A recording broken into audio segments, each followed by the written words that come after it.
Hello नमस्कार दोस्तों। और आज हम आपके सामने लेकर आए हैं हमारा नया चैप्टर का पार्ट सेकंड। ओके, तो चैप्टर टू में जो हमने बातें की थी उनसे ही एक बार मैं छोटा सा रिवीजन का पार्ट लेते हुए चलेंगे और बात करेंगे आगे। तो बायोलॉजिकल क्लासिफिकेशन हमने स्टार्ट की थी और बायोलॉजिकल क्लासिफिकेशन में हमने समझा था क्लासिफिकेशन क्या होती है, क्लासिफिकेशन की ज़रूरत क्या होती है। फिर हमने टाइप्स ऑफ बायोलॉजिकल क्लासिफिकेशन के बारे में बात की थी। After that we talked about this phenetic, that is a type of phylogenetic classification. After that we talked about all the types of kingdoms, है ना, 2 kingdom system, 3 kingdom, 4 kingdom, 5 6 सब के बारे में हमने विटेकर का क्राइटेरिया एंड देन जो हमने जिस तरीके से ऑर्गेनिजम्स को पांचों किंगडम्स को डिवाइड किया हुआ है वो सब क्राइटेरियाज़ के बारे में बात यहाँ पर की गई है। 6 किंगडम सिस्टम के बारे में बात की एंड आफ्टर दैट हमने प्रॉपर्टीज़ देखी 5 किंगडम्स के बारे में। ठीक है, आफ्टर दैट अब हम जो स्टार्ट करने जा रहे हैं, now we are going to start our new kingdom, that is first kingdom, kingdom Monera. Okay, तो किंगडम मोनेरा में हम स्टार्ट करते हैं। सबसे पहले जो है फर्स्ट थिंग फर्स्ट, तो फर्स्ट थिंग फर्स्ट में क्या है, जनरल फीचर। देखिए जितने भी ऑर्गेनिजम्स इस किंगडम मोनेरा में होंगे उनकी कुछ जनरल फीचर्स, ठीक है ना, यानी कि वो सब में ही वो करेक्टरिस्टिक्स, या हम कह सकते हैं कि वो करेक्टरिस्टिक्स जो हैं सब ऑर्गेनिज्म में प्रेजेंट होंगी। तो सबसे पहली जो बात है यहाँ पर वो क्या है उसके बारे में देख लेते हैं। तो वो क्या है एक्चुअल में, वो ये है, एक मिनट में इस माइक को थोड़ा सेट कर लेता हूँ। वो ये है कि सबसे पहले तो जितने भी ऑर्गेनिजम्स यहाँ पर होंगे वो क्या होंगे, प्रोकैरियोट्स होंगे। प्रोकैरियोट्स का मतलब क्या है, प्रो का मतलब क्या है यहाँ पर, प्रिमिटिव, और कैरियोट का मतलब कैरियोन, और कैरियोन का मतलब यहाँ पर क्या है, न्यूक्लियस। ठीक है ना, कैरियोन का मतलब तो प्रिमिटिव न्यूक्लियस। न्यूक्लियस कैसा है, प्रिमिटिव है, यानी कि एडवांस्ड न्यूक्लियस नहीं है, डेवलप्ड न्यूक्लियस नहीं है, प्रिमिटिव न्यूक्लियस है। क्यों है प्रिमिटिव न्यूक्लियस, देखिए क्योंकि ये जो प्रोटीन, इसमें मेम्ब्रेन नहीं है। ठीक है ना, इसमें मेम्ब्रेन नहीं है, विदाउट मेम्ब्रेन है। ठीक है, तो इसको हम क्या बोलते हैं एक्चुअल में, न्यूक्लियोइड बोलते हैं। ठीक है ना, मास जो होगा डीएनए का उसको हम पूरे mass of DNA, that is circular जो होगा डीएनए, उसको हम न्यूक्लियोइड बोलते हैं। ऑर्गेनलीज भी सब एब्सेंट होती हैं। साइज़ की अगर हम बात करें इस किंगडम के ऑर्गेनिजम्स के बारे में तो 0.1 माइक्रोमीटर से लेकर कुछ माइक्रोन्स तक जो है इसके साइज़ होता है। सेल वॉल जो होगी, बिल्कुल होगी सेल वॉल, पेप्टिडोग्लाइकन से बनी होती है। आफ्टर दैट गैमेट्स जो होंगे वो एब्सेंट होंगे। फ्लैजेला, गैमेट्स के बारे में आपको पता है, ठीक है, सेल वॉल के बारे में आपको पता है, कवरिंग है, ठीक है, एनवलप है, जिसके डिटेल में हर एक चीज़ के बारे में डिटेल में बात करेंगे। फ्लैजेला, ठीक है ना, अगर प्रेजेंट है तो वो सिंगल स्टैंडर्ड होगा और वो फ्लैजेलिन प्रोटीन से बना होगा। देखिए यही चीज़ें आपको ध्यान रखनी है क्योंकि यही क्वेश्चन नीट में बनते हैं। ठीक है, कि सिंगल स्टैंडर्ड होता है या कौन से प्रोटीन से बना होता है। देन किंगडम मोनेरा के जो ऑर्गेनिजम्स हैं उनमें डिकम्पोजर्स भी आपको देखने को मिलेंगे, मिनरलाइजर्स भी आपको देखने को मिलेंगे। ठीक है, एंड इनका जो हैबिटाट है ये सब हर पॉसिबल एनवायरनमेंट में, चाहे वहाँ पर कितनी ही ठंड क्यों ना हो, कितनी ही गर्मी क्यों ना हो, कितनी एसिडिटी क्यों ना हो, ठीक है ना, हर एनवायरनमेंट में, हर पॉसिबल एनवायरनमेंट में ये आपको मिलेंगे, सॉइल, एयर, वाटर, ठीक है ना, हर जगह। डिवीज़न की हम बात करते हैं, एक्चुअल में जो किंगडम है ये, इसमें हमने ये 4 ग्रुप्स में इनको बांट दिया है। ठीक है ना, जितने भी ऑर्गेनिजम्स इस किंगडम में आते हैं, पहला है आर्की बैक्टीरिया। आर्की बैक्टीरिया में जो बैक्टीरिया आएंगे वो एंशियंट बैक्टीरिया, यानी कि जब अर्थ की उत्पत्ति हुई थी, ठीक है ना, जब अर्थ ओरिजिनेट हुई थी तो उस टाइम पर ये बैक्टीरिया थे, तो इसलिए हम इनको एंशियंट बैक्टीरिया बोलते हैं। और इसी वजह से मोस्ट प्रिमिटिव, यानी कि लेस एडवांस्ड, सबसे ज़्यादा least advanced rather I should say ये है। यू बैक्टीरिया, यू का मतलब ही ट्रू होता है, true bacteria, that is modern bacteria, जो बाद में इवॉल्व हुए हैं, ठीक है ना, वो बैक्टीरिया मॉडर्न बैक्टीरिया है। साइनोबैक्टीरिया ये ब्लू ग्रीन एल्गे के नाम से भी जानते हैं। माइकोप्लाज्मा जो कि सबसे छोटा ऑर्गेनिज्म है प्लैनेट अर्थ पर विदाउट सेल वॉल। प्लूरियो न्यूमोनालाइक ऑर्गेनिज्म या पीपीएलओ के नाम से भी इसे जानते हैं। And after that actinomycetes. तो ये जो है 5 ग्रुप्स में हमने इस किंगडम के सारे ऑर्गेनिजम्स को बांट दिया है और इन 5 ग्रुप्स के बारे में हमें डिटेल में बात करनी है। ठीक है, तो मैं स्टार्ट करूँगा इस मॉडर्न बैक्टीरिया से, ट्रू बैक्टीरिया से। ठीक है, क्योंकि ये सबसे बड़ा है और इसमें जो ऑर्गेनिजम्स हैं, जो बैक्टीरिया है, वो इंपॉर्टेंट है। ठीक है, तो उनके बारे में बात स्टार्ट करते हैं। तो सबसे पहले हमने इसे यू बैक्टीरिया के बारे में बात स्टार्ट कर दी है और यू बैक्टीरिया के जनरल फीचर से स्टार्ट करते हैं। तो यू बैक्टीरिया यूनिसेलुलर है, यानी कि सिंगल सेल्ड ऑर्गेनिज्म होंगे। जितने भी ऑर्गेनिज्म होंगे सब सिंगल सेल्ड होंगे, एक ही सेल का ऑर्गेनिज्म होगा। ठीक है ना, ये बीच में उसका न्यूक्लियोइड, ठीक है, और बाकी कोई ऑर्गेनली तो इसमें होती नहीं है। ठीक है, आफ्टर दैट पेप्टिडोग्लाइकन, जो सेल वॉल होगा वो पेप्टिडोग्लाइकन से बना होगा। आफ्टर दैट म्यूसिलेज की कवरिंग होगी, यानी कि जैसे ये बैक्टीरिया है, ठीक है, कैसे होता है पूरा स्ट्रक्चर बताऊंगा, फिर भी बता देता हूँ। ये सेल, ये बैक्टीरिया, ये इसकी प्लाज्मा मेम्ब्रेन है। प्लाज्मा मेम्ब्रेन के बाहर क्या होगा, प्लाज्मा मेम्ब्रेन के बाहर इसका सेल वॉल होगा। सेल वॉल के बाहर क्या होगा, सेल वॉल के बाहर इसका जो है ये म्यूसिलेज कवरिंग, जिसको हम ग्लाइकोकैलिक्स भी बोलते हैं। ठीक है, तो ये चीज़ें, तो वो कैसे होती है, क्या होती है, किस में नहीं होती, किस में होती है, वो सब चीज़ें। नेकेड सर्कुलर डीएनए होता है, मैंने आपको पहले बताया। सर्कुलर जो डीएनए है वो सर्कुलर है, ठीक है, और सर्कुलरली वो डीएनए फोल्डेड है, और वो नेकेड है। नेकेड दो रीजंस के वजह नेकेड है। एक तो वो पहला हिस्टोन प्रोटीन के साथ बाउंडेड नहीं है, ठीक है ना। हिस्टोन प्रोटीन्स और इनके बारे में हमने 11th क्लास में की वीडियो में बात की थी, ठीक है, या अभी आगे जब आने वाले, जब 11th क्लास की वीडियो आएंगे उस टाइम पर हम इनके बारे में बात करेंगे। हिस्टोन प्रोटीन्स किस तरह से क्या चीज़ें होती, किस तरह से डीएनए से जो है डीएनए, क्रोमैटिन, क्रोमोसोम्स, इनमें क्या फ़र्क होता है, ठीक है, वो सारी चीज़ें हम डिटेल में बात करेंगे। तो अभी फ़िलहाल ये समझिए आप कि सर्कुलर है डीएनए, ठीक है, और नेकेड है। नेकेड इस वजह से है क्योंकि एक तो न्यूक्लियर मेम्ब्रेन नहीं है बाहर, ठीक है ना, न्यूक्लियर मेम्ब्रेन बाहर नहीं है, और दूसरा जो है ये स्टोन से भी बाउंडेड नहीं है, तो इस वजह से हम इसको नेकेड बोलते हैं। मीजोजोम, इनके बारे में बात करेंगे। ये जो प्लाज्मा मेम्ब्रेन है इन्हीं की एक्सटेंशन है, ठीक है ना। मीजोसोम, सैप वैक्यूल एब्सेंट होते हैं, सेल ऑर्गेनेली सभी एब्सेंट होती हैं। राइबोसोम होंगे वो 70s होंगे। रिप्रोडक्शन जो होगा वो मोस्ट कॉमनली बाइनरी फिजन से होगा। न्यूट्रिशन, बहुत अलग अलग तरह का न्यूट्रिशन है। ऑटोट्रोफिक मोड ऑफ न्यूट्रिशन भी देखने को मिलेगा, हेटरोट्रोफिक भी देखने को मिलेगा, इसमें भी अलग अलग टाइप्स देखने की मिलेंगी। फ्लैजेला, अगेन वही बात, सिंगल स्टैंडर्ड होगा और प्रोटीन फ्लैजेलिन से बना होगा। यूबिक्विटस, यूबिक्विटस का मतलब होता है कि जितने भी पॉसिबल एनवायरनमेंट में सब में ये पाए जाते हैं, ठीक है, एयर, वाटर, सॉइल, हर जगह, और चाहे कितनी भी एक्सट्रीम कंडीशंस हो, कैसी भी कंडीशंस हो, ठीक है ना। और बहुत सारे इसमें ऐसे होते हैं जो अगर हम सर्टेन, अगर हम इनके सिर्फ इनके बारे में बात करें, बैक्टीरिया के बारे में, तो यस, एक्सट्रीम कंडीशंस में तो ये नहीं पाए जाएंगे, लेकिन हाँ सभी पॉसिबल एनवायरनमेंट में ये लगभग पाए जाते हैं, ठीक है।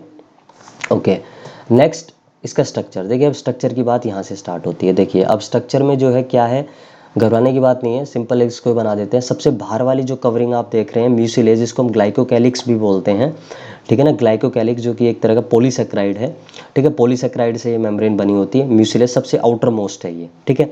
उसके बाद हमने देखी म्यूसिलेज के बाद जो नेक्स्ट जो है वो है सेल वॉल। म्यूसिलेज के बाद क्या है, सेल वॉल है, क्योंकि ये ग्राम पॉजिटिव बैक्टीरिया है, ग्राम पॉजिटिव बैक्टीरिया है। इनके बारे में बात करेंगे, ग्राम पॉजिटिव बैक्टीरिया, इसी वजह से इनके पास आउटर मेम्ब्रेन, एक और मेम्ब्रेन होती है आउटर मेम्ब्रेन, वो नहीं है यहाँ पर, ठीक है। तो सेल वॉल है, और फाइनली सेल वॉल के बाद ये स्पेस है, periplasmic space, and then plasma membrane. यहाँ पर आप देख सकते हैं ये अंदर वाली प्लाज्मा मेम्ब्रेन हो गई, ठीक है। इतने हो गए। अब अंदर का स्ट्रक्चर ये सब क्या है, इनके बारे में देखते हैं, या फिर पहले इनके बारे में, बाहर के बारे में बात कर लेते हैं। ये जो आपको इस तरह के स्ट्रक्चर दिखाई दे रहे हैं, ये थ्रेड लाइक, ये क्या है, फ्लैजेलम है। और फ्लैजेलम के क्या पार्ट है, ये इसकी बेसल बॉडी है, ये हुक है, एंड देन ये जो थ्रेड लाइक स्ट्रक्चर है फिलामेंट है। तो तीनों से मिलकर फ्लैजेलम बन गया, ठीक है। क्या काम करता है वो सब चीज़ें देखेंगे। पाइलस जो है ये, फिम्ब्रिया जो है ये पाइलस, ठीक है ना, ये जो रोड शेप्ड है ये पाइलस है, ठीक है। उसके बाद अंदर आते हैं, ये राइबोसोम्स हैं, और जब बहुत सारे, जब देखिए पॉलीराइबोसोम्स बन जाते हैं, बहुत सारे राइबोसोम अटैच हो जाते हैं आपस में, और ये क्या बन जाए, पॉलीराइबोसोम, क्योंकि एक ही प्रोटीन की सिंथेसिस अगर ज़्यादा बार करनी हो, तो ज़्यादा क्वांटिटी में करनी हो। ये न्यूक्लियोइड है, ये जो हमने देख रहे हैं न्यूक्लियोइड है ये, ठीक है, सर्कुलर डीएनए। एंड ये देखिए ये एक्सटेंशन जो प्लाज्मा मेम्ब्रेन से आ रही है, ये क्या है, ये मीजोसोम है, ठीक है। तो ये सारी चीज़ ऑलमोस्ट होगी। साइटोप्लाज्म है, और साइटोप्लाज्म में किसी भी तरह का कोई भी ऑर्गेनेली नहीं है। आरएनए है थोड़ा बहुत, ग्लाइकोजन, ठीक है ना, as a food store, lipid globules, ये सब चीज़ें यहाँ पर। रेस्पिरेटरी एंजाइम्स भी हैं किसके अंदर, इसके अंदर, प्लाज्मा मेम्ब्रेन के अंदर, ठीक है। तो ये सब चीज़ें यहाँ पर हमने देखी। पॉलीराइबोसोम क्या है, राइबोसोम, ये सब चीज़ों के बारे में। अब कंपोनेंट्स देख लेते हैं, बैक्टीरियल सेल के क्या कंपोनेंट्स है। देखिए बैक्टीरियल सेल के कंपोनेंट्स को मैं 3 कैटेगरीज में डिवाइड कर देता हूँ। सेल एनवलप, सबसे पहले जो उसका एनवलप है, कवरिंग है वो, फिर उसका प्रोटोप्लाज्म, ये प्रोटोप्लाज्म लिखा हुआ है, ठीक है, यानी कि जो लिविंग पार्ट है, और फिर उसके अपेंडेजेस, यानी कि उसके हाथ पैर, इस तरह एक तरह से, ठीक है। तो सेल एनवलप में सबसे पहले ग्लाइकोकैलिक्स आती है, फिर एक आउटर मेम्ब्रेन आती है, फिर पेरीप्लाज्मिक स्पेस आता है, और फिर सेल वॉल आता है, ठीक है। तो ये 4 जो है सेल के एनवलप हैं, ठीक है। उसके जैसे हमने यहाँ पर देखा था, सबसे बाहर हमने क्या देखा, जो है म्यूसिलेज ग्लाइकोकैलिक्स, ठीक है। ग्लाइकोकैलिक्स के बाद मान लीजिए यहाँ पर, क्योंकि ये ग्राम पॉजिटिव इसलिए इसमें आउटर मेम्ब्रेन नहीं दिखा रखी है, ठीक है। तो एक मेम्ब्रेन होगी उसके अंदर, आउटर मेम्ब्रेन, फिर उसके बाद सेल वॉल होगा, फिर प्लाज्मा मेम्ब्रेन होगी, ठीक है। तो ये होगा, तो ये 4 हो गया। प्रोटोप्लाज्म में आ गया, आएगा आपका प्लाज्मा मेम्ब्रेन, ठीक है ना, लिविंग पार्ट है जो, और आपका साथ में साइटोप्लाज्म। साइटोप्लाज्म में क्या क्या है, मीजोसोम्स हैं, इंक्लूजन बॉडीज़ हैं, क्रोमेटोफोर्स हैं, राइबोसोम्स हैं, न्यूक्लियोइड है, प्लाज्मिड है ना, और अपेंडिसेस में फ्लैजेलम है, पाइलस एंड फिम्ब्रिए है। तो ये सब चीज़ें हैं, तो इनके बारे में एक करके डिटेल से बात करते हैं। सबसे पहले ग्लाइकोकैलिक्स। ग्लाइकोकैलिक्स जो है वो आउटर मोस्ट कवरिंग है, जैसे मैंने आपको बताया आउटर मोस्ट कवरिंग है, और पॉलीसेक्राइड लेयर ये है। अगर लूज शीथ की फॉर्म में प्रेजेंट होती है तो इसको हम स्लाइम लेयर बोलते हैं, और अगर थिक और टफ होती है तो इसको हम कैप्सूल बोल देते हैं। और ये क्या फंक्शन परफॉर्म करती है बैक्टीरिया में? प्रोटेक्शन करती है उसका फैगोसाइटोसिस से। फैगोसाइटोसिस का मतलब पता है, जब एक दूसरा सेल एक सेल को ईट कर लेता है, ठीक है, तो फैगोसाइट्स होते हैं हमारी बॉडी में जो बैक्टीरिया से हमें बचाते हैं। तो जैसे ही कोई बैक्टीरिया आता है तो ये इनको जो है ईट अप कर लेते हैं, ठीक है। आउटर मेम्ब्रेन, फिर आउटर मेम्ब्रेन जो है वो लिपोपॉलीसेक्राइड से बनी हुई होती है, ठीक है, और ये सिर्फ ग्राम नेगेटिव बैक्टीरिया में ही होती है, ठीक है। और ये भी प्रोटेक्शन प्रोवाइड करती है, और साथ में पैथोजेनिसिटी यानी कि जो डिजीज कोजिंग जो एबिलिटी होती है वो इसकी बढ़ा देती है आउटर मेम्ब्रेन, ठीक है ना, क्योंकि आउटर मेम्ब्रेन ऐसी होती है कि कुछ हमारी जो एंटीबायोटिक्स है वो इन पर काम नहीं कर पाती हैं। फिर आता है पेरिप्लाज्मिक स्पेस। ये स्पेस होता है, फ्लूइड होता है बिटवीन द आउटर मेम्ब्रेन और सेल वॉल। सेल वॉल और आउटर मेम्ब्रेन के बीच का स्पेस, यहाँ पर कुछ मटेरियल एक्यूमुलेट हो जाते हैं, ठीक है। सेल वॉल, सेल वॉल जो है वो पेप्टिडोग्लाइकन से बना होता है, और पेप्टिडो ये क्या काम करता है? शेप प्रोवाइड करता है सेल को, प्रोटेक्शन प्रोवाइड करता है, और साथ में सपोर्ट प्रोवाइड करता है, ठीक है। तो ये सारे काम सेल वॉल करता है। आफ्टर दैट प्रोटोप्लाज्म में जो पार्ट्स आते हैं वो प्लाज्मा मेम्ब्रेन है, जो कि एक 11 nanometre thick innermost lipid bilayer है, ठीक है। किस तरह से अरेंज होती है? जैसे ये जो है लिपिड बाइलेयर की फॉर्म में अरेंज होती है। ये जो स्फेरिकल पार्ट है ये लिपिड, ये हाइड्रोफिलिक पार्ट है, और ये जो है आपकी हाइड्रोकार्बन चेन्स है लिपिड की। तो इस तरह से होती है, और इधर फिर ये ऐसे हो जाती है, क्योंकि लिपिड जो चेन है वो क्या है? हाइड्रोफोबिक है। तो ऐसे मिलकर एक स्ट्रक्चर बन जाता है, 11th क्लास में आपने पढ़ा होगा ये, ठीक है ना। ऐसे मिलकर एक स्ट्रक्चर बन जाता है जिसको हम कहते हैं लिपिड बाइलेयर, क्योंकि लिपिड से बनी हुई है, 2 लेयर से, इसलिए लिपिड बाइलेयर। ट्रांसपोर्ट को रेगुलेट करती है क्योंकि ये सेलेक्टिवली परमिएबल होती है, ठीक है ना। मतलब सबको ऐसे नहीं है कि हर चीज़ को अंदर जाने दे और बाहर आने दे, तो एंट्री को जो है रेगुलेट करती है ट्रांसपोर्ट को। बायोकेमिकल रिएक्शंस यहाँ पर होती है, प्रोटोप्लाज्म को एक लिमिट प्रोवाइड करती है। फिर सेकंड जो पार्ट है प्रोटोप्लाज्म का, साइटोप्लाज्म है। साइटोप्लाज्म एक सेमी फ्लूइडिक मैट्रिक्स है, और इसके अंदर मेम्ब्रेन बाउंड ऑर्गेनेलीज नहीं होती हैं। साथ में जो जितनी भी सेलुलर एक्टिविटीज़ हैं, केमिकल रिएक्शंस हैं, ठीक है ना, वो सब होती हैं, और इसी वजह से जो सेल है वो लिविंग स्टेट में भी रहता है साइटोप्लाज्म की वजह से। साइटोप्लाज्म का ही पार्ट है, मतलब साइटोप्लाज्म के अंदर ये सारी चीज़ होती है। मेसोसोम जो कि एक्सटेंशन होती है प्लाज्मा मेम्ब्रेन की, जो मैंने आपको यहाँ पर दिखाई भी थी। यहाँ देखिए आप, ये एक्सटेंशन जो है ये प्लाज्मा मेम्ब्रेन की एक्सटेंशन है, मेसोसोम। आफ्टर दैट ये मेसोसोम क्या काम करती है? देखिए, अब ये जो मेसोसोम है ये 2 तरह की होती है। पहली जो है सेप्टल और दूसरी लेटरल। अगर यहाँ देखिए आप, इस केस में देखिए आप, इस केस में अगर आप देखें तो ये प्लाज्मा मेम्ब्रेन को और न्यूक्लियोइड को जोड़ रही है, तो ये मेसोसोम कैसा मेसोसोम कहलाएगा? सेप्टल मेसोसोम कहलाएगा, यही यहाँ पर लिखा हुआ है, ठीक है। और अगर नहीं जोड़ती है तो इसको हम क्या बोलते हैं? लेटरल मेसोसोम, ठीक है ना। लेटरल मेसोसोम, सेप्टल मेसोसोम और लेटरल मेसोसोम क्या काम करती है? सेल वॉल फॉर्मेशन में रोल प्ले करती है, रेप्लिकेशन में, रेस्पिरेशन में और सीक्रेशन में, कुछ सब्सटेंस सीक्रेट करना उसमें। सरफेस एरिया बढ़ा देती है प्लाज्मा मेम्ब्रेन का, और जो रेस्पिरेटरी एंजाइम्स, क्योंकि इसमें इसलिए वजह से रेस्पिरेशन में काम करती है ना, क्योंकि रेस्पिरेटरी एंजाइम्स, इसलिए हम इसको कॉन्ड्रियोइड भी बोलते हैं, ठीक है। तो क्वेश्चन आ सकते हैं नीट पॉइंट ऑफ व्यू से, सेप्टल मेसोसोम क्या है, लेटरल मेसोसोम क्या है, कॉन्ड्रियोइड क्या है, या क्यों कहते हैं कॉन्ड्रियोइड, या रेस्पिरेशन में कौन सी चीज़ मदद करती है, ठीक है, क्योंकि माइटोकॉन्ड्रिया नहीं होता है ना बैक्टीरिया में। तो कौन सी चीज़ ऐसी है, कौन सा पार्ट ऐसा है, या कौन सा स्ट्रक्चर ऐसा है जो इसकी मदद करता है बैक्टीरिया की रेस्पिरेशन में, तो आप बता सकते हैं। फिर आगे देखते हैं, तो इन कुछ और चीज़ें आती हैं साइटोप्लाज्म के अंदर। जैसे पहली जो चीज़ है इंक्लूजन। इंक्लूजन क्या है? नॉन लिविंग मेम्ब्रेनलेस स्ट्रक्चर है, यानी कि नॉन लिविंग और कोई मेम्ब्रेन बाउंड्री स्ट्रक्चर नहीं है। 3 तरह के होते हैं, गैस वैक्यूल, इनऑर्गेनिक इंक्लूजन्स और फूड रिजर्व। क्या काम करते हैं? रिजर्व मटेरियल स्टोर करके रखते हैं, कुछ मटेरियल जो चाहिए होता है किसी चीज़ को बनाने में, या फूड मटेरियल, वो सब चीज़ें ये अपने अंदर स्टोर करके रखते हैं in the form of nucleus inclusion bodies. फिर क्रोमेटोफोर, कुछ हमारे प्रोकैरियोट्स जैसे ब्लू ग्रीन एल्गे है, पर्पल बैक्टीरिया, ग्रीन बैक्टीरिया, इनके अंदर मेम्ब्रेन एक्सटेंड हो जाती है, ठीक है ना, और उनके अंदर क्या होता है? पिगमेंट होता है, जिसकी वजह से फोटोसिंथेसिस कर पाते हैं, ठीक है जी। फिर आते हैं ribosome. Ribosome non membrane bound organelle है, और 70s टाइप राइबोसोम्स होते हैं। राइबोसोम आपको पता है कि 2 तरह से होते हैं, ये 2 तरह के होते हैं, 70s और 80s। 70s जो राइबोसोम होते हैं वो प्रोकैरियोट्स में होते हैं, और 80s जो राइबोसोम है वो आपके किस में होते हैं? वो यूकैरियोट्स में होते हैं, ठीक है। ये क्या होते हैं? ये 11th क्लास में आपने पढ़ा होगा, ठीक है। फिर राइबोन्यूक्लियोप्रोटीन है, और नहीं पढ़ा तो घबराने की जरूरत नहीं, 11th क्लास हम जब स्टार्ट करेंगे तो उसमें हम इसको पढ़ लेंगे, don't worry about that. Attach to the plasma membrane से अटैच होते हैं, और रोल इनका होता है प्रोटीन सिंथेसिस में, ठीक है। राइबोन्यूक्लियोप्रोटीन यानी कि rRNA, ribosomal RNA plus protein से मिलकर ये बनते हैं राइबोसोम्स, ठीक है, प्लाज्मा मेम्ब्रेन से अटैच्ड होते हैं। न्यूक्लियोइड मैंने आपको पहले बताया represent the genetic material, naked DNA होता है, सिंगल क्रोमोसोम की इक्वल होता है ये हमारे, ठीक है जी, और सर्कुलर ये शेप में होता है। Plasmid extra chromosomal DNA circular है, जो डीएनए है ना, जो डीएनए है ये न्यूक्लियोइड, इससे अलग एक और सर्कुलर डीएनए होता है सेल के अंदर, बैक्टीरियल सेल के अंदर ही होता है ये सिर्फ, उसको हम प्लाज्मिड बोलते हैं। सेल्फ रेप्लिकेटिंग यानी कि खुद रेप्लिकेट कर लेता है अपने आप को, जस्ट लाइक दिस। यूनिक, कुछ फिनोटिपिक, कुछ ऐसे जीन्स इसके पास होते हैं जो कि एक अलग से फिनोटाइप यानी कि एक्सटर्नल अपीयरेंस देते हैं बैक्टीरिया को। और रेजिस्टेंट, एंटीबायोटिक से भी रेजिस्टेंट के लिए इसके पास कुछ जीन्स होते हैं। फ्लैजेलम जो है, मैंने आपको जो स्ट्रक्चर दिखाया था फ्लैजेलम, ठीक है, वो उसके फिलामेंट, हुक और बेसल बॉडी, ये 3 पार्ट्स होते हैं। और मोटिलिटी, जो बैक्टीरिया जो होते हैं उनको मोटाइल बनाने का जो काम है ये फ्लैजेलम करते हैं। पाइली या पाइलस, पाइली मतलब प्लूरल फॉर्म है, और जो है पाइलस सिंगुलर फॉर्म है। सो सरफेस स्ट्रक्चर होते हैं ये भी इलोंगेटेड और ट्यूबुलर स्ट्रक्चर होते हैं, और पाइलिन प्रोटीन से बनते हैं, और इनका रोल होता है कॉन्जुगेशन में। इन सब चीज़ों के बारे में बात करते हैं। फिम्ब्रिए, ब्रिस्टल, जैसे आपके ब्रश के जो ब्रिस्टल्स होते हैं उसी तरह के कुछ फाइबर्स होते हैं, और एडेशन में रोल होता है। एडेशन का मतलब क्या है, अगर बैक्टीरिया जो है किसी सबस्ट्रेट से अटैच होना चाहे, जैसे स्टोन है, तो स्टोन से अगर मान लीजिए कोई बैक्टीरिया जो है अटैच होना चाहे, तो ये फिम्ब्रिए लाइक जो स्ट्रक्चर है, या अपने होस्ट से अटैच होना चाहे, तो उसमें ये बैक्टीरिया जो है रोल प्ले करते हैं।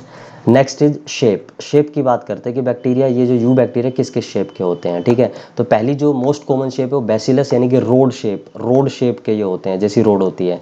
कोकस यानी कि सर्कुलर या स्फेरिकल हो सकते हैं। विब्रियो यानी कि ये कोमा शेप्ड हो सकते हैं। कोमा, बिल्कुल एक कोमा बना दिया आपने बस इस तरह से, ये तो 9 बन गया, लेकिन आप कोमा बना लीजिए, ठीक है, कोमा शेप्ड। स्पाइरलम कोइल्ड होते हैं, ठीक है ना, spirillum coiled. Mycelial, mycelia like, ठीक है। तो इस तरह से जो है ये चीज़ होती है। अब शेप देख लेते हैं इनकी, ये देखिए यहाँ पर। तो कोकाई जो प्लूरल फॉर्म है, तो कोकाई यहाँ पर आप सकते डिप्लोकोकाई की फॉर्म में हो सकते हैं ये टेट्राड यानी कि 4 अगर मिल जाए तो। स्ट्रेप्टोकोकाई ये चेन की फॉर्म में अगर हैं तो, ठीक है। और स्टेफाइलोकोकाई अगर इस तरह से ये अरेंज हो जाए तो ग्रेप्स की फॉर्म में। और सार्किन जब 3D स्ट्रक्चर ये बना लें, ठीक है, तो एक कोकाई के अलग डिप्लोकोकस, ठीक है ना, टेट्राकोकस या टेट्राड, स्ट्रेप्टोकोकस ये स्ट्रेप्टोकोकाई आप बोल सकते हैं, स्टेफाइलोकोकस सार्किना, ठीक है। फिर बेसिलाई, बेसिलाई में आप देख सकते हैं यहाँ पर, बेसिलाई में जो है, या सिंगुलर अगर बोले तो बेसिलस, रोड शेप, देखिए रोड की शेप है। तो अगर चेन की फॉर्म में तो वही जैसे मैंने आपको बताया, ठीक है, चेन की फॉर्म में भी हो सकते हैं ये, और ये आपके अलग भी हो सकते हैं। तो मोनोबैसिलस, डिप्लोबैसिलस, स्टेफाइलोबैसिलस, इस तरह से ये हो सकते हैं, इस तरह से ये आपके हो सकते हैं, ठीक है। और जो है यहाँ पर देखिए आप, नेक्स्ट जो चीज़ है, ठीक है, तो ये देख सकते हैं आप बैसिलस। और अदर में फिर विब्रियो है, जो है कोमा शेप्ड, ठीक है, स्पाइरल है इस तरह स्पाइरल। और एक माइसीलियल होता है जो यहाँ पर नहीं दिखाया हुआ है, ठीक है। तो कोई बात नहीं है, मैं बनाने की कोशिश करता हूँ माइसीलियल आपके सामने, अगर बन जाता है तो। माइसीलियल लाइक होता है बस ये, इसमें ये चीज़ ध्यान रखनी है आपको, कैसे होता है देख लेते हैं एक बार। तो ये देखिए इस तरह से कुछ होता है ये,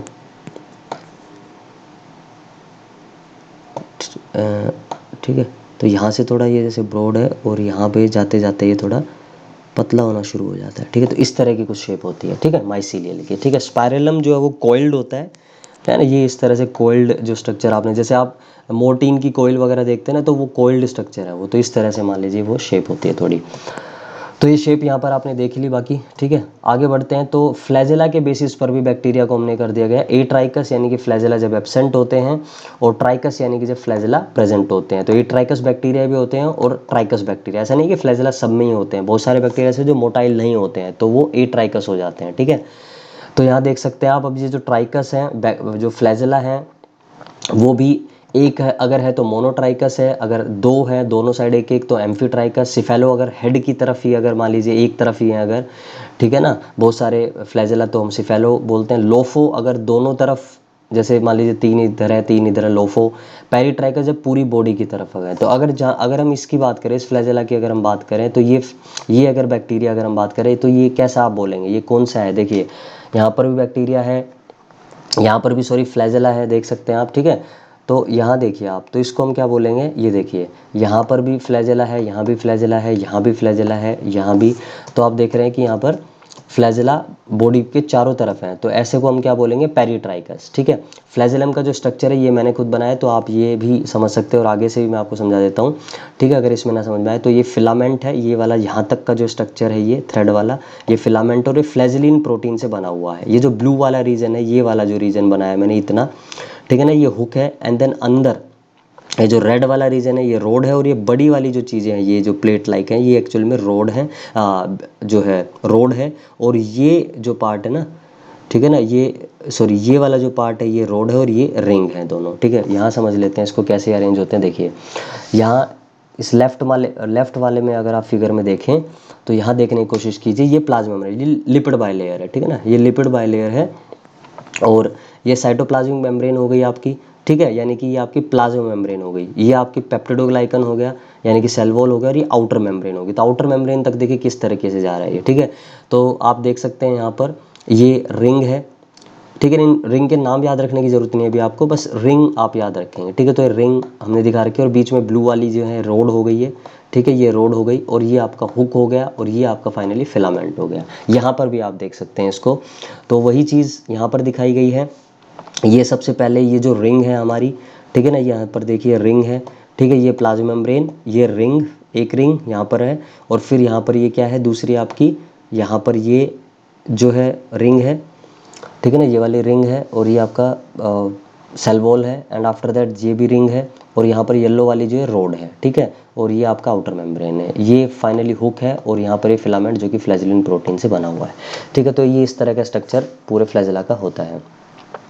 अब जो बैक्टीरिया है उनको हम दो कैटेगरी में और डिवाइड करते हैं। फर्स्ट जो है आपका ग्राम पॉजिटिव बैक्टीरिया, और दूसरा ग्राम नेगेटिव बैक्टीरिया है। क्या मतलब है ग्राम पॉजिटिव ग्राम नेगेटिव का?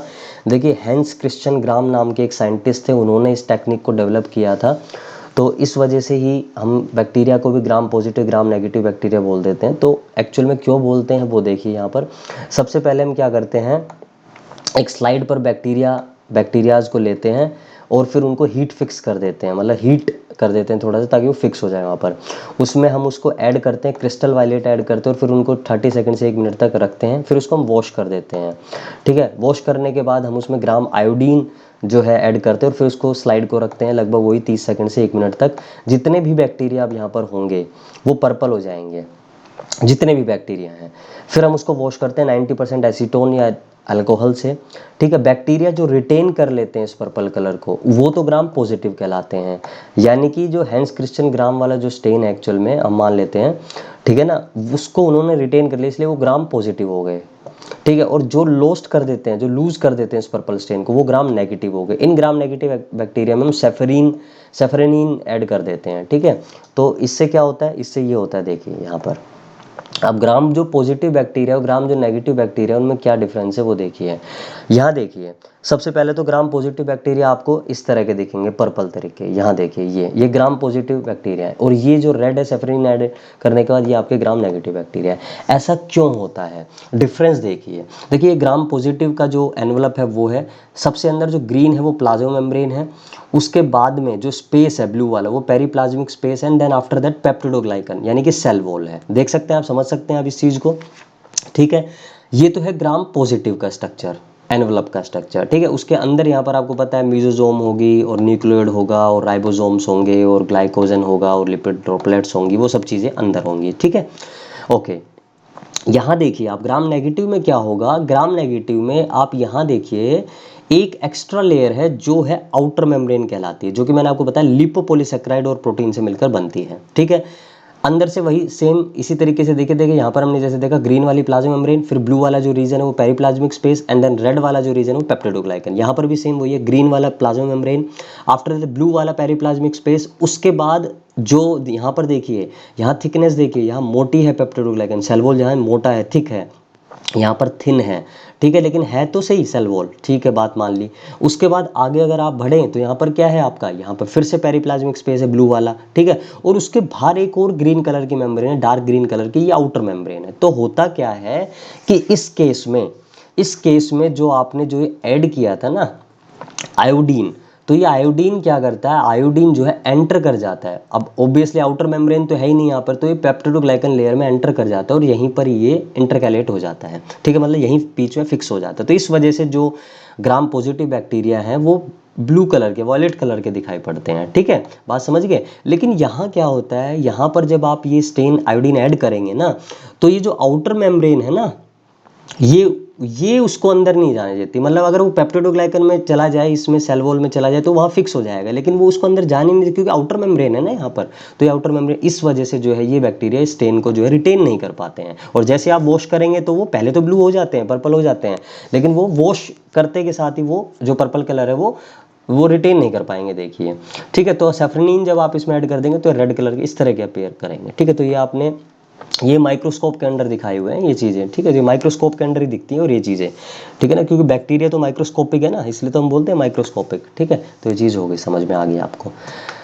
अब हम बात करते हैं रेस्पिरेशन बैक्टीरिया में, रेस्पिरेशन इन बैक्टीरिया। तो बैक्टीरिया में जो रेस्पिरेशन है वो दोनों तरह से होता है, कुछ में एरोबिक होता है और कुछ में एनारोबिक होता है, ठीक है। एरोबिक में ऑक्सीजन इज रिक्वायर्ड, ग्लाइकोलिसिस यहाँ पर जो होगा वो साइटोप्लाज्म में होगा, जो क्रैब्स साइकिल होगी, ये आपने 11th क्लास में पढ़ा होगा रेस्पिरेशन के प्रोसेस में, है ना, प्लांट फिजियोलॉजी वाली यूनिट में। ग्लाइकोलिसिस क्या होता है, जो एक ग्लूकोज का मॉलिक्यूल दो पायरुविक एसिड मॉलिक्यूल में टूटना, उसे हम क्या कहते हैं, उसे हम कहते हैं ग्लाइकोलिसिस, ठीक है ना। इससे जो है हमें एटीपी मिलती है। क्रैब साइकिल, फिर ये जो पायरुविक एसिड था, फिर एसिटाइल कोएंजाइम ये बनता है, और एसिटाइल कोएंजाइम इस क्रैब साइकिल, इस टीसीए साइकिल में एंट्री कर लेता है, और जहाँ पर फिर से हमें क्या मिलता है, एनएडीएच मिलता है, FADH2 मिलता है, और साथ में एटीपी मिलती है। और फिर वो एनएडीएच जो है उसमें जो स्टोर्ड एनर्जी है उसको हम इलेक्ट्रॉन ट्रांसपोर्ट चेन, जो ये कहाँ पर होती है, और ये माइटोकॉन्ड्रिया की मेम्ब्रेन में होती है। और ऑक्सीडेटिव फॉस्फोरिलेशन, यानी कि ऑक्सीडेशन से एटीपी बनाना, ठीक है ना, इसलिए हम इसको ऑक्सीडेटिव फॉस्फोरेट। तो एटीपी जो हमारी बॉडी में जो एनर्जी बनती है वो एक्चुअल में किस तरह से बनती है, हम जो खाना खाते हैं उससे किस तरह से हमें एनर्जी मिलती है, वो सारी बात यहाँ पर बताई जाती है रेस्पिरेशन के प्रोसेस में। तो ये आपने, तो फॉस्फोरिलेशन, ये जो इलेक्ट्रॉन ट्रांसपोर्ट चेन है, वहाँ यूकैरियोट्स में तो माइटोकॉन्ड्रिया होता है तो उनकी मेम्ब्रेन में हो गई, लेकिन यहाँ तो माइटोकॉन्ड्रिया है नहीं, तो यहाँ पर मेसोसोम में होती है, ठीक है, प्लाज्मा मेम्ब्रेन में ही, क्योंकि मेसोसोम में प्लाज्मा मेम्ब्रेन की तो एक्सटेंशन है, और इसके पास मैंने आपको क्या बताया, रेस्पिरेटरी पिगमेंट्स है और एंजाइम्स हैं, जिसकी वजह से जो है ये मेसोसोम जो है क्या कर पाती है, रेस्पिरेशन का प्रोसेस कर पाती है। एनारोबिक में क्या होता है, oxygen is not required here, है ना, और यहाँ पर ये गलत लिखा गया, फर्मेंटेशन, एक्चुअल में फर्मेंटेशन है, ठीक है ना। फर्मेंटेशन हम किस प्रोसेस को बोलते हैं, जब कार्बोहाइड्रेट जो है वो कन्वर्ट हो जाता है कार्बन डाइऑक्साइड और इथेनॉल में, और साथ में कुछ एनर्जी भी देता है, तो हम उस प्रोसेस को फर्मेंटेशन बोलते हैं। प्यूट्रीफेक्शन, जब एनारोबिक रेस्पिरेशन होता है प्रोटीन का, ठीक है, जब प्रोटीन को जो है ब्रेक डाउन किया जाता है in the absence of oxygen, तो उस प्रोसेस को प्यूट्रीफेक्शन बोलते हैं। तो क्वेश्चन पूछा जा सकता है, डीके फिर किसको बोलते हैं, जब ऑर्गेनिक मैटर का एनारोबिक रेस्पिरेशन होता है, जब वो एनर्जी देते हैं तो हम उसे डीके बोलते हैं, ठीक है, डीके हो रहा है, ठीक है। तो ये चीज़ आपको समझ में आ गई होगी। आफ्टर दैट रेस्पिरेशन जो बैक्टीरिया में होते हैं, तो कुछ जो बैक्टीरिया होते हैं वो ओब्लिगेट एरोब्स होते हैं। ओब्लिगेट एरोब्स का मतलब क्या है, कि they are obliged for oxygen, ठीक है ना, they are obliged for oxygen का मतलब कि ऑक्सीजन ही मस्ट है इनके सर्वाइवल के लिए, ठीक है ना। ऑक्सीजन डेफिशिएंट कंडीशन में they won't be able to survive. After that obligate anaerobes, obligate anaerobe का मतलब क्या है, एनारोबिक कंडीशन के लिए ये ओब्लाइज्ड हैं, कि भाई एनारोबिक कंडीशन होगी तो ही हम सर्वाइव करेंगे, जैसे ही ऑक्सीजन मिलेंगी हम मर जाएंगे, ये ऐसे बैक्टीरिया है। तो oxygen is not required for their survival. Facultative aerobes क्या है, ये है तो एनारोबिक बैक्टीरिया, ये है तो एनारोबिक बैक्टीरिया, यानी कि in the absence of oxygen ये सर्वाइव करते हैं ये, लेकिन अगर इनको ऑक्सीजन की फैसिलिटी मिले, यहाँ से मैंने ऐसे बना लिया है फैकल्टेटिव से, कि अगर इनको ऑक्सीजन की फैसिलिटी मिले तो भी ये सर्वाइव कर लेंगे, can also survive in the presence of oxygen also. फिर फैकल्टेटिव एनारोब्स क्या है, भाई ये एनारोब्स हैं तो एरोबिक, बट अगर इनको एनारोबिक फैसिलिटी मिले, यानी कि in the absence of oxygen भी ये सर्वाइव कर लेंगे। तो ये चार तरह के बैक्टीरिया होते हैं, ठीक है। न्यूट्रिशन, अब न्यूट्रिशन का मतलब खाना बनाना, न्यूट्रिशन का मतलब किस तरह से कोई ऑर्गेनिज्म अपना खाना ऑब्टेन कर रहा है, ठीक है, वो खुद मैन्युफैक्चर कर रहा है या कहीं से डिराइव कर रहा है, वो चीज़ है। खाना बनाना नहीं, एक्चुअल में खाना ऑब्टेन करना इज अबाउट न्यूट्रिशन। तो बैक्टीरिया क्या करते हैं, क्या वो अपना खाना खुद बनाते हैं, देखते हैं। ऑटोट्रोफिक, ऑटो का मतलब सेल्फ, और ट्रोफिक का मतलब जो है आपके खाने से है, ठीक है ना, बनाने से, मैन्युफैक्चरिंग। तो ये यानी कि खुद अपना खाना बना रहे हैं, ठीक है। लेकिन ये कैसे बना रहे हैं, तो पहले एक तरीका तो ये है कि फोटो ऑटोट्रॉफिक, यानी कि सनलाइट का ये यूज कर रहे हैं, ठीक है ना, अपना खाना बनाने में। तो सनलाइट का कैसे यूज कर पा रहे हैं, क्योंकि इनके पास कुछ पिगमेंट्स है। कौन कौन से, बैक्टीरियो क्लोरोफिल और बैक्टीरियो फायोफाइटिन। जैसे प्लांट्स अपना खाना क्यों बना पाते हैं, क्योंकि उनके पास पिगमेंट्स है। कौन सा, क्लोरोफिल ए बी सी, ये सब फ्यूकोजेंथिन और ये सब फायोफाइटिन, ये सब चीजें बता रखी है, कैरोटेनॉइड्स। तो ये सब क्या है, पिगमेंट्स है ये।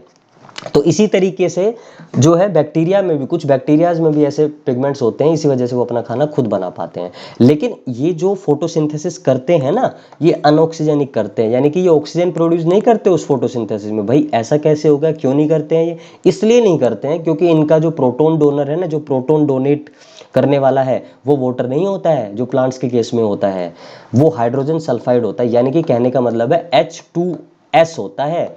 अब आप खुद सोचिए, जब ऑक्सीजन तो वाटर से आ रही है ना फोटोसिंथेसिस के प्रोसेस में, तो ऑक्सीजन तो आई ही नहीं कहीं से। भाई कार्बन डाइऑक्साइड तो इन्होंने यूज कर ली, मान लिया कार्बन डाइऑक्साइड से, तो लेकिन क्या बना देंगे, कार्बोहाइड्रेट ही तो बनाएंगे, कार्बोहाइड्रेट ही तो बनाएंगे। तो कार्बन डाइऑक्साइड के साथ क्या चाहिए, कार्बोहाइड्रेट के साथ हमें वाटर भी तो चाहिए, वाटर से तो ऑक्सीजन डिराइव होगी। भाई कार्बन डाइऑक्साइड का तो यहाँ पर रिडक्शन होगा और वाटर का क्या होगा, ऑक्सीडेशन। इसलिए तो हम इसको ऑक्सीडेटिव रिडक्शन या रिडॉक्स रिएक्शन बोलते हैं फोटोसिंथेसिस को। लेकिन यहाँ पर जो डोनर है वो हाइड्रोजन सल्फाइड है, तो इस वजह से जो है यहाँ पर ऑक्सीजन नहीं बनती है। तो ऐसे कौन से बैक्टीरिया है, पर्पल बैक्टीरिया और ग्रीन सल्फर बैक्टीरिया, ठीक है। ये ऑटोट्रॉफिक तो है, खाना तो अपना खुद बना लेते हैं, अपने लिए सिर्फ ये मजे ले रहे हैं, यानी कि हमारे लिए कुछ भी बेनिफिशियल नहीं हो रहे। क्यों, क्योंकि हमें ऑक्सीजन तो दे ही नहीं रहे हैं प्लांट्स की तरह। कीमोटोट्रॉफिक, कीमोटोट्रॉफिक के केस में क्या होता है, केमिकल्स, केमिकल यानी कि इनऑर्गेनिक सब्सटेंसेस का ये यूज करते हैं अपना खाना बनाने के लिए। जैसे नाइट्रीफाइंग बैक्टीरिया जो होते हैं, नाइट्रीफाइंग बैक्टीरिया जैसे नाइट्रोसोमोनास है, नाइट्रोसोकोकस है, ये सब क्या करते हैं, ये इनऑर्गेनिक सब्सटेंसेस का यूज करते हैं, ठीक है। ये क्या करते हैं, जैसे ये एटमोस्फेरिक नाइट्रोजन को जैसे ले लिया, ठीक है, और उसको क्या, उसमें किसमें चेंज कर दिया, उसको नाइट्राइट में चेंज कर दिया। नाइट्राइट में, इनके बारे में बात करेंगे हम, ठीक है ना, इनके बारे में डिटेल से बात करेंगे। नाइट्राइट में चेंज कर दिया, नाइट्रेट में चेंज कर दिया, ठीक है। नाइट्राइट एक्चुअली NO2 नेगेटिव होगा, नाइट्राइट, ठीक है। तो ये अपना खाना वहाँ से डिराइव इन्होंने कर लिया। अपने खाना बनाने के साथ साथ कुछ ऐसे भी हैं इनमें जो अपना खाना नहीं बना सकते हैं, तो वो क्या कहलाते हैं, वो हेटरोट्रॉफिक कहलाते हैं। तो कौन कौन सा mode of nutrition, saprotrophic. Saprotrophic का मतलब क्या है, सेप्रोफाइटिक है सेप्रोट्रॉफिक। ये क्या करते हैं, ये फ्री लिविंग बैक्टीरिया है, फ्रीली ये रहते हैं, लेकिन ये डेड और डिकेइंग ऑर्गेनिक मैटर को, ठीक है ना, डेड और डिकेइंग ऑर्गेनिक मैटर को अपना खाना वहाँ से डिराइव करते हैं, ठीक है, जैसे क्लोस्ट्रीडियम है। इसलिए हम इसको सीवेज ट्रीटमेंट में भी यूज करते हैं। सिम्बायोटिक, जो कि किसी के साथ रहे, एक एसोसिएशन में रहे, जहां पर इसको खुद को भी फायदा हो और उस ऑर्गेनिज्म को भी फायदा हो। जैसे जैसे राइजोबियम, ये जो राइजोबियम जो बैक्टीरिया लेगुमिनस प्लांट्स की रूट नोड्यूल्स में रहता है, और वहां पर ये क्या करता है, वहां पर ये नाइट्रोजन को फिक्स करने का काम कर देता है, वहां पर ये नाइट्रोजन को फिक्स करने का काम कर देता है। तो प्लांट के लिए भी काम हो गया, क्योंकि प्लांट नाइट्रोजन जो नाइट्रोजन एटमोस्फेयर में उसको एब्जॉर्ब नहीं कर पाते, just like carbon dioxide and oxygen, ठीक है। तो ये राइजोबियम उनके लिए काम कर देते हैं, इसके लिए इनको रहने के लिए जगह मिल जाती है, और लेगुमिनस प्लांट्स को जो है नाइट्रोजन मिल जाती है, जिसकी वजह से वो फिर अपने अमीनो एसिड्स प्रोटीन बना लेते हैं। इकोलाई, हमारे इंटेस्टाइन में इकोलाई रहता है। इकोलाई को भाई अपना जो है रहने का स्थान मिल जाता है और थोड़ा बहुत खाना मिल जाता है, और हमारे लिए क्या कर देता है, हमारे लिए ये जो है सेलुलोज से रिलेटेड कुछ इसका काम होता है। इसके बारे में बताऊंगा मैं आपको, लेकिन अभी नहीं, इसके बारे में थोड़ी सी डिटेल ज़्यादा है, ज़्यादा लंबी स्लाइड हो जाएगी, ठीक है। तो ये इकोलाई हो गया। फिर पैरासिटिक, और पैरासिटिक जो होते हैं वो दूसरे लिविंग बीइंग के कांटेक्ट में रहते हैं और अपना खाना वहाँ से डिराइव करते हैं ये, ठीक है। लेकिन यहाँ पर देखिए इन दोनों में फ़र्क यही है कि यहाँ पर ये बेनिफिट कर रहे हैं, यहाँ पर ये बेनिफिट नहीं करते हैं। They may cause disease and they may not. अब डिजीज भी कोज कर सकते हैं, जैसे विब्रियो कोलेरा डिजीज करते हैं, क्लोस्ट्रिडियम टिटेनिया टेटनस, ठीक है।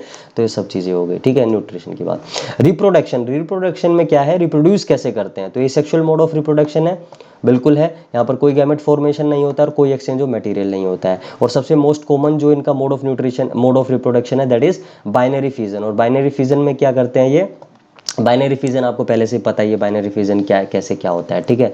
तो उसके बारे में अभी नहीं बताऊंगा, ठीक है। पहले कैरियोकाइनेसिस यानी कि न्यूक्लियर का डिवीजन होता है, फिर साइटोकाइनेसिस, ठीक है। तो आप पता है, एक जो सेल है वो 2 डॉटर सेल में डिवाइड हो जाता है। ई कोलाई जो है वो 20 मिनट लेता है डिवाइड होने में, ठीक है। 20 मिनट्स में अगर फेवरेबल कंडीशंस है तो 20 मिनट्स में डिवाइड हो जाता है। एंडोस्पोर फॉर्मेशन, ये एक्चुअल में अनफेवरेबल जो कंडीशंस आती है ना, अनफेवरेबल कंडीशन, तब जो है बैक्टीरिया जो है क्या करता है, अपने सर्वाइवल को इंश्योर करने के लिए जो है ये क्या कर देते हैं, ये जो है इस मोड ऑफ रिप्रोडक्शन का वो लेते हैं, सहारा लेते हैं। तो एक्चुअल में ये क्या करते हैं इस दौरान जो है, इस दौरान एक अपने बस क्या करते हैं, जैसे मान लीजिए ये जो है क्या है, इस तरीके से कर लेते हैं, अपने जो इनका जो न्यूक्लियोइड है ना, उसके चारों तरफ ये क्या बना लेते हैं, एक थिक कैप्सूल बना लेते हैं जब फेवरेबल नहीं होती कंडीशन, थिक कैप्सूल, और इसी को हम एंडोस्पोर बोलते हैं। तो एंडोस्पोर फॉर्मेशन, इसको हम बोल देते हैं कि भाई ये भी एक तरह का रिप्रोडक्शन का ही इनका वो है, लेकिन एक्चुअल में ये अपना सर्वाइवल इंश्योर कर रहे हैं यहाँ से। बडिंग आपको पता है, जैसे ईस्ट में हमने बात की थी, ठीक है ना, एक आउटग्रोथ हो जाती है स्ट्रक्चर में, बहुत रेयर होता है लेकिन कुछ ही बैक्टीरिया की स्पीशीज में देखने को मिलता है ये। सेक्सुअल रिप्रोडक्शन में क्या होता है, सेक्सुअल रिप्रोडक्शन में भाई साहब जो है एक्सचेंज होता है जेनेटिक मटेरियल का, जेनेटिक मटेरियल का एक्सचेंज होता है यहाँ पर। टिपिकल सेक्सुअल रिप्रोडक्शन नहीं है यहाँ पर ये बिल्कुल भी, बस जेनेटिक मटेरियल का वो हो रहा है, एक्सचेंज हो रहा है, ठीक है। वो कैसे हो रहा है वो देख लेते हैं, गैमेट फॉर्मेशन वगैरह ऐसा कुछ भी यहाँ पर नहीं हो रहा है। देखिए पहला जो मोड है सेक्सुअल रिप्रोडक्शन का वो है ट्रांसफॉर्मेशन। ट्रांसफॉर्मेशन जो है ग्रिफिथ के द्वारा एक्सप्लेन किया गया था 1928 के दौरान, 1928 में ही, ठीक है। तो यहाँ पर क्या होता है, जेनेटिक मटेरियल जो है एक बैक्टीरिया का, वो ट्रांसफॉर्म कर देता है जेनेटिक मटेरियल दूसरे बैक्टीरिया का, ठीक है। तो ये इस तरह से होता है, देखिए जैसे ये कुछ डीएनए फ्रेगमेंट्स हैं, और इन डीएनए फ्रेग ये बैक्टीरियल क्रोमोसोम बैक्टीरिया है, और यहाँ पर क्या बैक्टीरियल क्रोमोसोम ने अपटेक कर लिया इस डीएनए का, मतलब ये जो बाहर डीएनए फ्रेगमेंट्स पड़े थे ना, इनको जो है अपटेक कर लिया, यहाँ पर ये आ गया, ठीक है। तो अब ये यहाँ पर आ गया है, तो ये जो है अगर इंटीग्रेशन हो जाता है इसका, इस जो है बैक्टीरिया के डीएनए में, बैक्टीरिया के डीएनए में अगर इसका इंटीग्रेशन हो जाता है तो हम इसको स्टेबल ट्रांसफॉर्मेशन बोल देते हैं। और अगर इसका डिग्रेडेशन कर देता है बैक्टीरिया इस फॉरेन फ्रेगमेंट का, तो इसको हम अनसक्सेसफुल ट्रांसफॉर्मेशन बोल देते हैं। तो ट्रांसफॉर्मेशन का मतलब क्या है कि उसके इंटीग्रेट हो जाना उसमें, क्योंकि जब इंटीग्रेट हो जाएगा तो क्या होगा, ये भी जो है क्या करेगा, फिर रेप्लिकेट करेगा इस होस्ट डीएनए के साथ साथ। प्लाज्मिड भी ऐसा कर सकते हैं, तो प्लाज्मिड का अपटेक हो सकता है यहाँ पर बैक्टीरियल क्रोमोसोम, ये इंटीग्रेट नहीं होगा, बस ये यहाँ पर अलग से रहेगा, क्योंकि ये तो सेल्फ रेप्लिकेट कर सकता है, तो इसमें इसको इंटीग्रेट होने की जरूरत नहीं है। तो ये भी स्टेबल ट्रांसफॉर्मेशन है। ट्रांसडक्शन में क्या होता है, ट्रांसडक्शन में भी जो है ये जिंडर और लीडरबर्ग ने जो एक्सप्लेन किया था इसको, और इसमें इन्होंने बताया था कि ट्रांसफ़र होगा जेनेटिक मटेरियल का एक बैक्टीरिया का अनदर बैक्टीरिया में वाया बैक्टीरियोफाज, जो कि एक वायरस होता है। तो वायरस जो अफेक्ट करे बैक्टीरिया को, उसको हम बैक्टीरियोफाज बोलते हैं, ठीक है। तो यहाँ पर देखिए जैसे ये बैक्टीरिया है, ये इसका क्या है, ये इसका न्यूक्लियोइड है, डीएनए है, ठीक है, नेकेड डीएनए। तो मान लीजिए इसमें क्या है, इसमें जो है कोई आपका जो बैक्टीरियोफाज है वो अटैक करता है, वो अपना डीएनए अंदर रिलीज़ करेगा, उसका डीएनए जो है फ्रेगमेंट में टूटेगा, और साथ में ये इसका जो डीएनए उसको भी फ्रेगमेंट में तोड़ देते हैं, ठीक है। बाद में ये इंटीग्रेट कर जाएगा, देखिए ये अपनी वो कैप्सिड और अपने सारे पार्ट्स बना लेगा, और देखिए इसने ब्लू कलर में बैक्टीरिया के जो क्रोमोसोम है, बैक्टीरिया का जो डीएनए उसको भी इंटीग्रेट कर लिया है। अब ये बाहर निकलेंगे सेल को बर्स्ट कर दूसरे किसी बैक्टीरिया पर जाएगा, और दूसरे बैक्टीरिया में जाकर ये देखिए यहाँ पर इसने अपने डीएनए के साथ साथ जो दूसरा ए बैक्टीरिया था, ये ए बैक्टीरिया है, ये बी बैक्टीरिया है, इस बी बैक्टीरिया में जो है देखिए यहाँ पर ये डीएनए इसको दे दिया, यहाँ पर ये देखिए ये इंटीग्रेट कर गया है, ठीक है। तो ये जो है इस तरह से इसको हम बोलते हैं ट्रांसडक्शन। तो क्योंकि जीन रिकॉम्बिनेशन का प्रोसेस यहाँ पर हो रहा है, जेनेटिक वेरिएशन का यहाँ पर प्रोसेस हो रहा है, जेनेटिक मटेरियल यहाँ पर ट्रांसफर, इसलिए हम इनको सेक्सुअल रिप्रोडक्शन बोल देते हैं। और सेक्सुअल रिप्रोडक्शन इसलिए क्योंकि जीन रिकॉम्बिनेशन का प्रोसेस हो रहा है। कॉन्जुकेशन लीडरबर्ग और टैट्यूम ने इकोलाई में एक्सप्लेन किया था, इन्होंने इसमें क्या बताया था वो देख लेते हैं एक बार। देखिए इसमें इन्होंने बताया था कि एक जैसे ये मेल बैक्टीरिया, हम जिनके पास ये एफ प्लाज्मिड होता है ना, जिनके पास ये एफ प्लाज्मिड, उनको मेल बोल देते हैं, ठीक है ना, ये मेल बैक्टीरिया है। और जिनके पास नहीं होता उनको हम फीमेल बैक्टीरिया बोल देते हैं, ठीक है। तो हमने देखा था पाइलिस, ये एक्चुअल में स्पेलिंग गलत है, पाइली या पाइलस, अभी सिंगुलर है तो पाइलस इसको हम बोलेंगे। तो पाइलस जो है नाम का ये स्ट्रक्चर जो है यहाँ पर देखिए प्रेजेंट होता है, बिल्कुल है ना, रोड शेप जो स्ट्रक्चर है ये।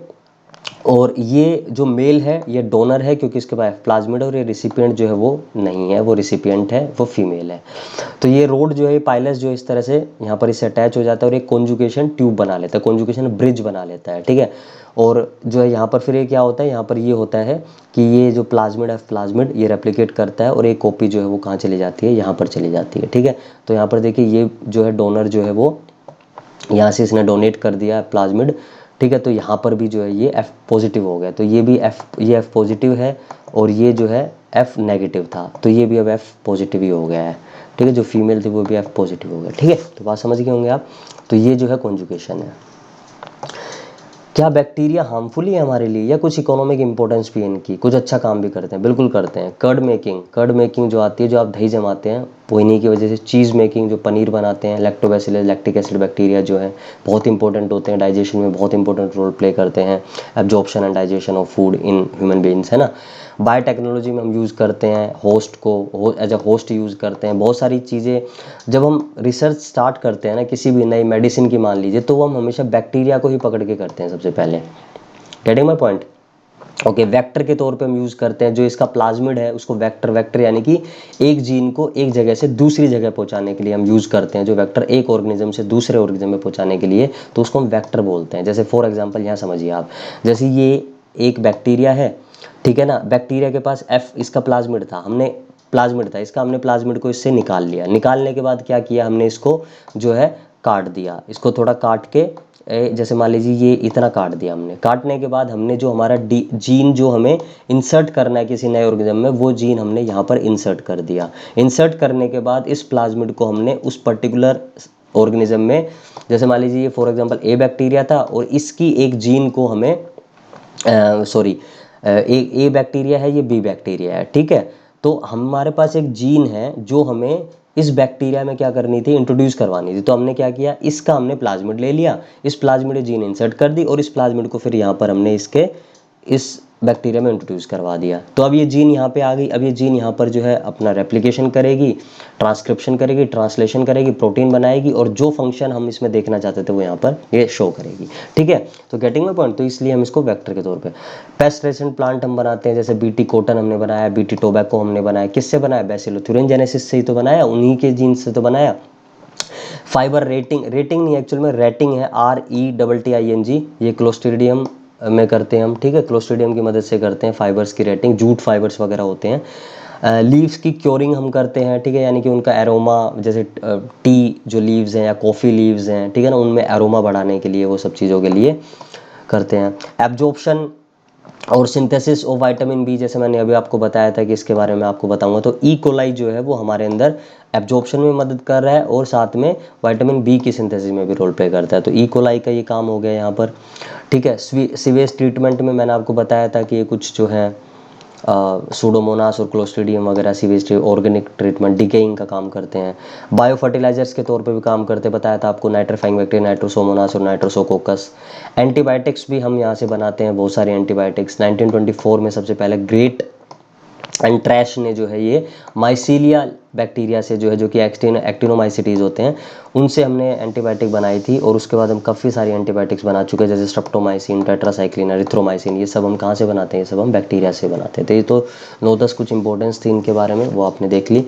हार्मफुल बिल्कुल है, जैसे डिजीज़ कोजिंग कितनी सारी ऐसी डिजीज़ हैं जो इन्हीं की वजह से हमारे होती है, चाहे वो कोलेरा हो, चाहे वो टाइफाइड हो, चाहे वो टीबी हो, है ना, जो टेटनस, बहुत सारी ऐसी बीमारियां ये कोज करते हैं। तो बहुत सारी डिजीज़ कोजिंग ये बैक्टीरिया होते हैं। डीनाइट्रिफिकेशन भी ये कर देते हैं, जो नाइट्रिफिकेशन का प्रोसेस है उसको डीनाइट्रिफिकेशन करना। फूड पॉइजनिंग जो है वो भी इन्हीं की वजह से होती है, ठीक है। तो ये हार्मफुल एक्टिविटीज़ हैं इनकी कुछ। तो इस चैप्टर में इतना ही। तो किंगडम मोनेरा के बारे में हमने कंप्लीट पढ़ लिया है। अब हम नेक्स्ट जो करेंगे उसमें हम देखेंगे, किंगडम मोनेरा के बारे में नहीं, किंगडम मोनेरा में हमने बैक्टीरिया, यू बैक्टीरिया के बारे में कंप्लीट पढ़ लिया। अब हम आर्के बैक्टीरिया के बारे में, माइकोप्लाज्मा के बारे में, ब्लू ग्रीन एल्गे के बारे में, वायरस के बारे में, इन 4 चीज़ों के बारे में नेक्स्ट वीडियो में कंप्लीट करेंगे अपनी, ठीक है। तो आई होप आप लोगों को सबको समझ में आया होगा। NCERT को रेफर करना ना भूलें। Bye, thank you very much.